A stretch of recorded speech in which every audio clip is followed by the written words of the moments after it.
Қызып тұрған майымызға жолған еттерімізді фук етіп салып жібереміз да, онысы пиязымызды қосамыз, екеуі жақсылап қуырып аламыз қызарғанша. Иісінің өзі күшті болып тұр. Прям оның үстіне сәбізімізді қосамыз да, жақсылап қуырып аламыз. Дәміне қарай тоз, бұрыш, бәрін, томат бар ма, бәрін жақсылап қуырып аламыз да. Бетіне картошкамызды, 2 лавр жапырағымызды жік деп салып жібереміз да, су құйып тұрып қоямыз.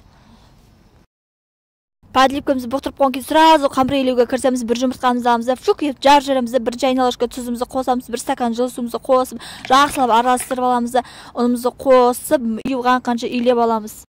Болған зуаламызды аламыз да, жүз тексеміз зырылдатып тұрып, жақсылап әдемілеп тексіп жаямыз да, пышақпен чик етіп алып, кесіп, формаларын әдемілеп кесіп аламыз.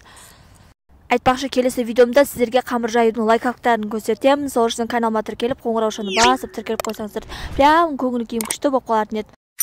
Доскамыздың үстіне жайылған қамырларымызды бір-бірінің үстіне қоямыз. Арасына ұндарды себелеп жүрсеңіздер, қамырларыңыз жабыспайды. Осылай өздеріңізге де ыңғайлы болады турауға. Формасы осындай примерно орташа формада болады. Міне қамырым үлбіріп шықты, жұмсақ. Енді білмеймін, күйеуім осындай қамырды жақсы көреді, балаларым да осындай жеуге ыңғайлы.